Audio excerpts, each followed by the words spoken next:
Hello, friends. I think you'll agree with me that we can find beauty in the world in many different areas.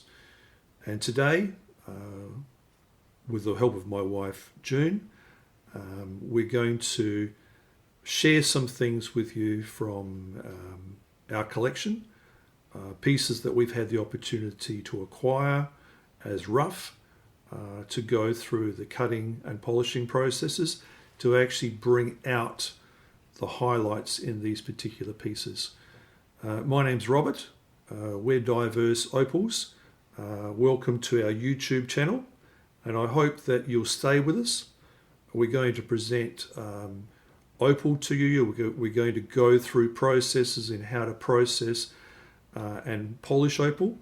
I've been 44 years in this industry, serving the opal industry with not only opal but also lapidary tools for cutting and polishing, and we export to the world. And so it's been a privilege of serving for that particular period of time, and it's been a great joy to us. So I hope that you'll stay with us and that you'll enjoy the things that we will present to you today and the following episodes.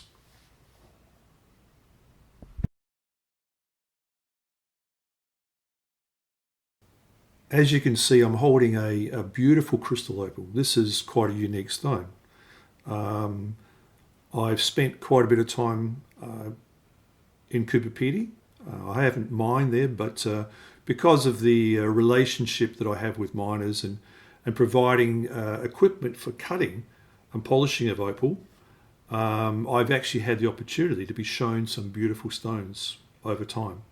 And this was one that I've acquired, I believe it's from Allen's Rise. It came to me as a piece of rough. But as you can see, this is an exceptional piece, exhibiting beautiful colour, beautiful pattern, and I think you'll agree with me that this is a beautiful stone. So Coober Pedy has quite a reputation. It's one of the perhaps most foremost opal fields in Australia, and this, as I said, this is a beautiful piece. The next stone I want to share with you and show is this Andamooka crystal.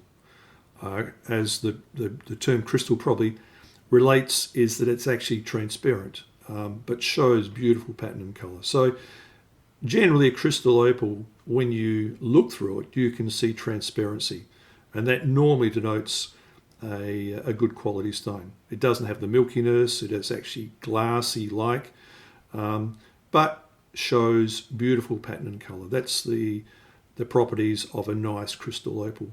This is from Andamooka, a field probably 500 kilometres from Coober Pedy in South Australia.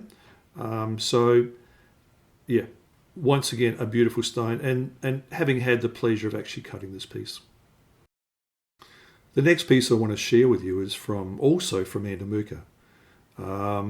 It's basically been cut, well, I've basically cut and polished it in the same way that it was provided to me.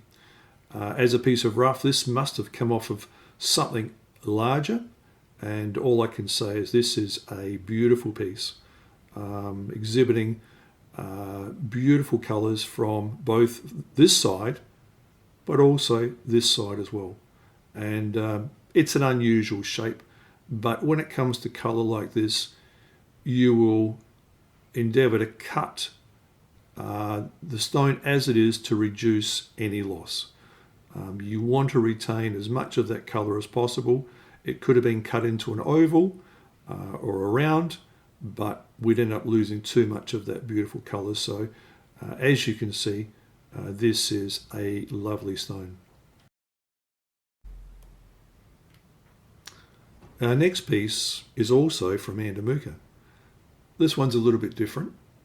This is actually what we call a honey matrix.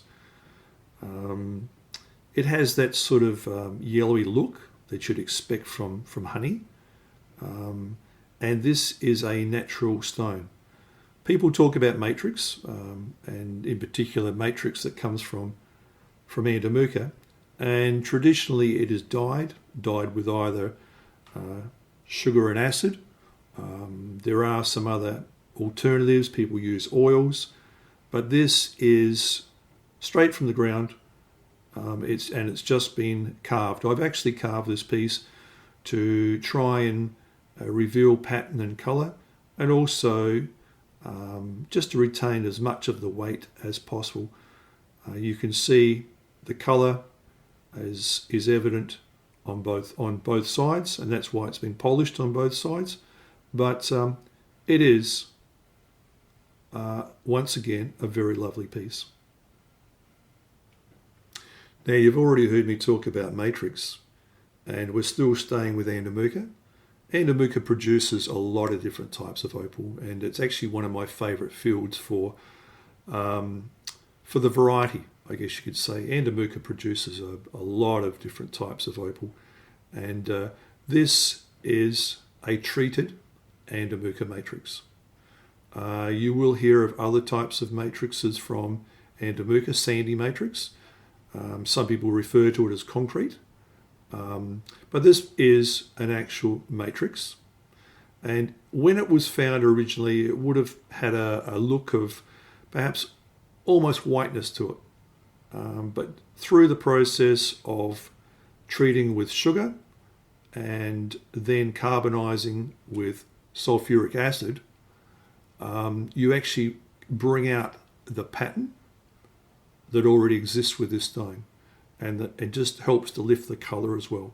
So you can see from this piece it's been cut and polished all over, revealing the pattern and just lifting the colour that already exists. You can see here on this corner there is actually still some actual crystal opal. So that's what you get in Andamooka. You get these blends of different types of material. But once again, a lot of matrix, treated matrix, has come out of Andamooka over the years. And if it wasn't treated, it would actually just be lost and wasted. So this also brings a lot of joy to people who like to put this into jewellery. So this is Andamooka matrix treated.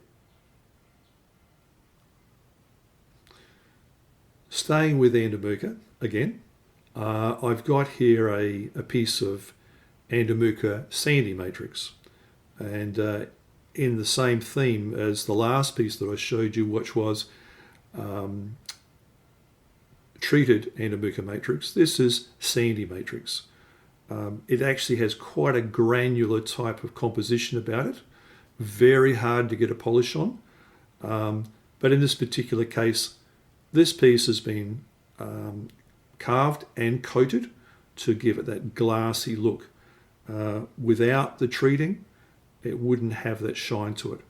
And as you can see, we've had it carved into one of our native marsupials, a platypus. Yeah, it follows the same treatment process as the normal matrix.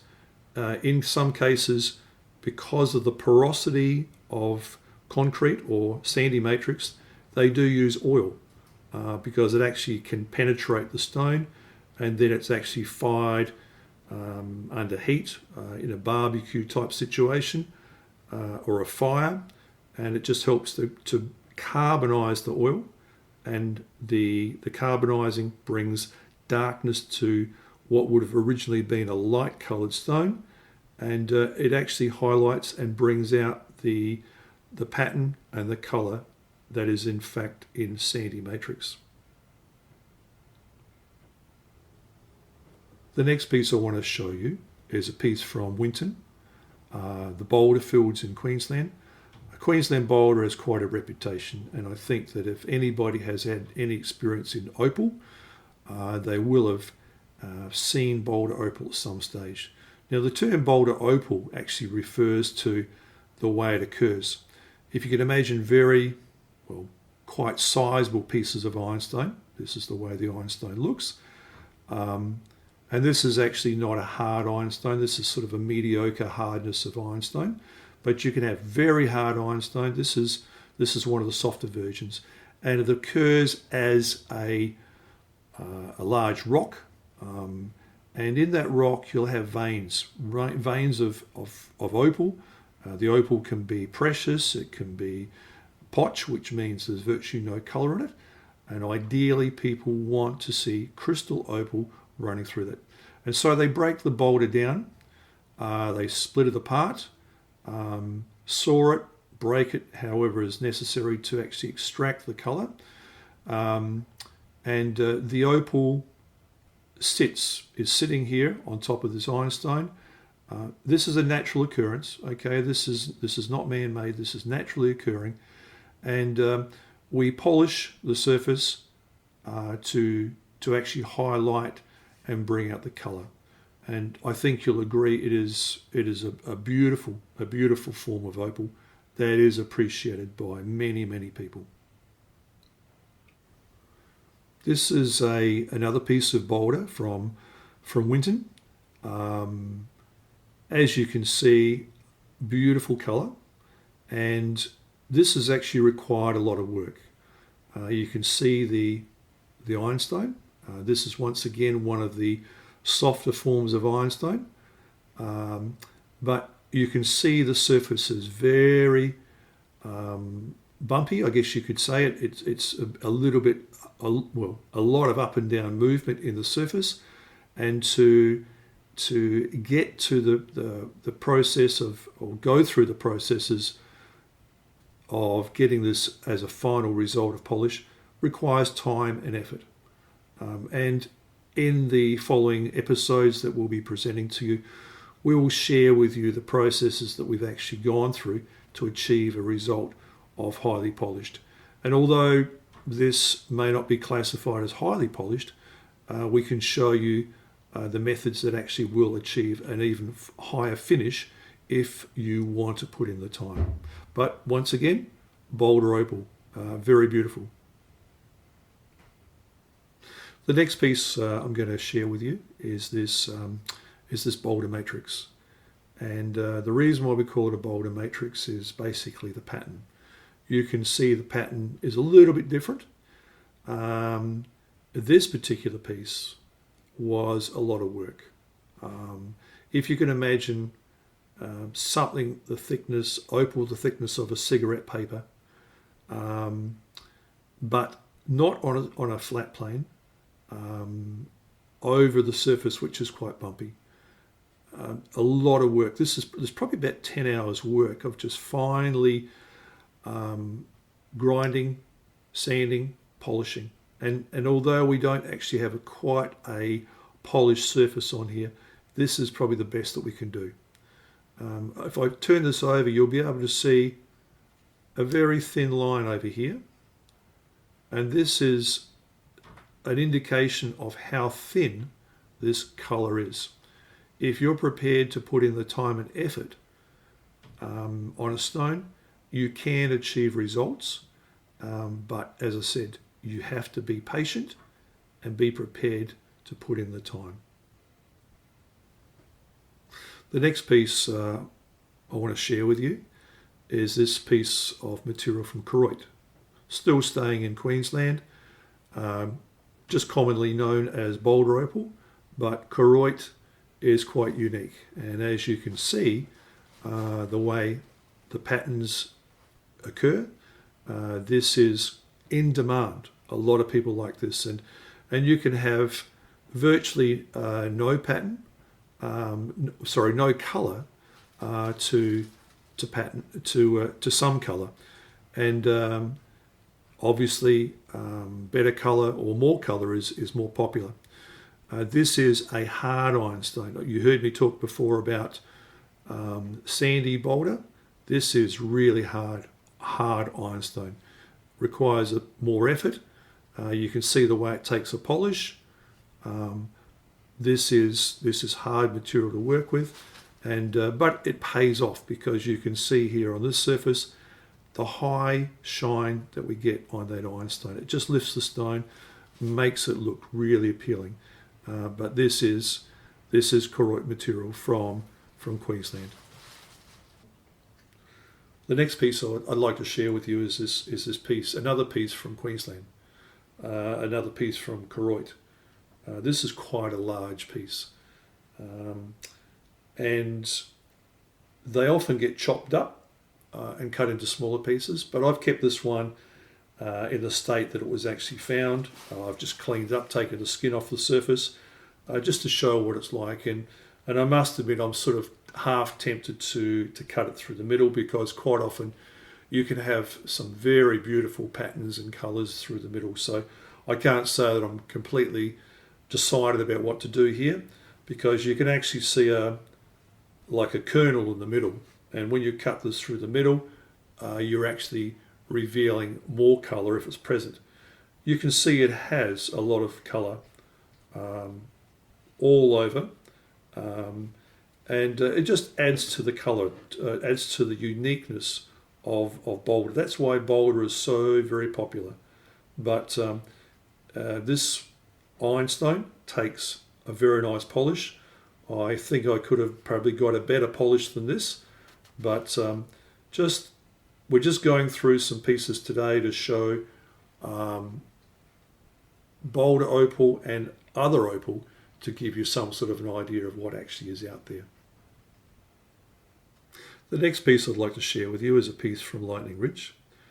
I guess in the past, pieces like this may have been tossed away, but getting large pieces for carving is actually a little bit difficult.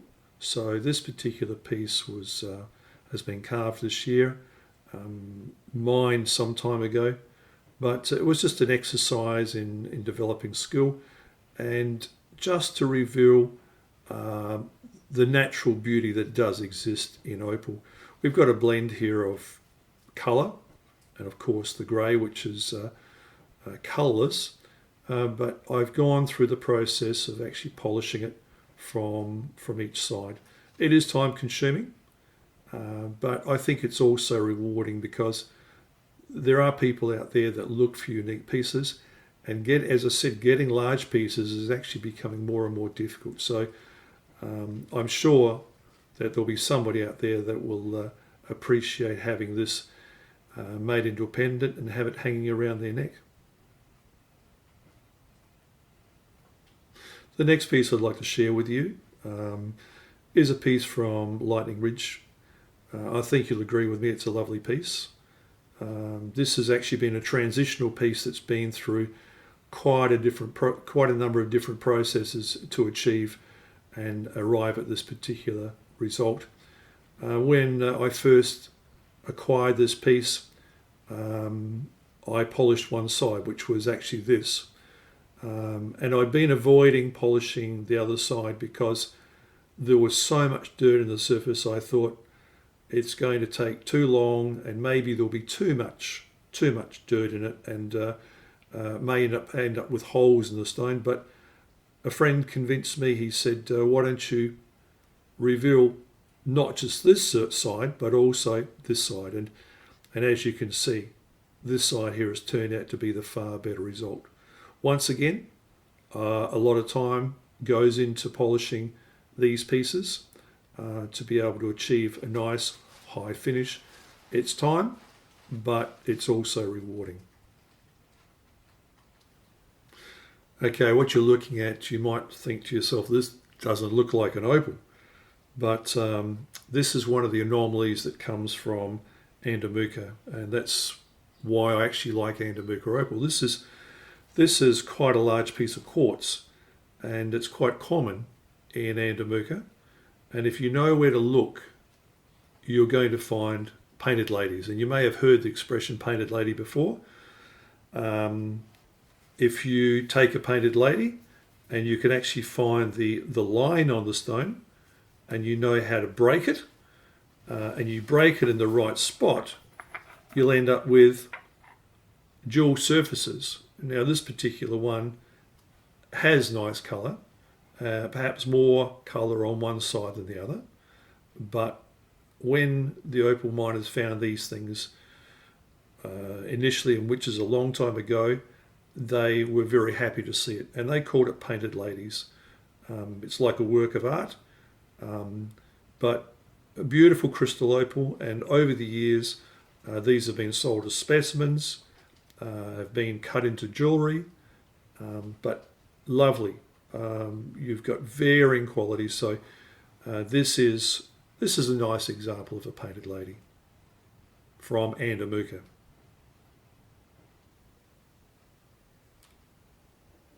The next piece I'd like to share with you today is a piece from Mintabie. Now, unfortunately, Mintabie's all but closed. I think there are still a few miners there working there under difficult circumstances. But in its heyday, Mintabie produced some absolutely amazing opal. And this particular piece is classified as a specimen. And what I like about this particular piece is the unusual markings in the face. There have been explanations as to what they actually are, but I've seen a variety of these things over the years, and some of them have actually exhibited opal around the periphery, which made me wonder as to whether or not these are in fact some sort of sea creature trapped in Mintabie material, although it's been claimed that there has been no life,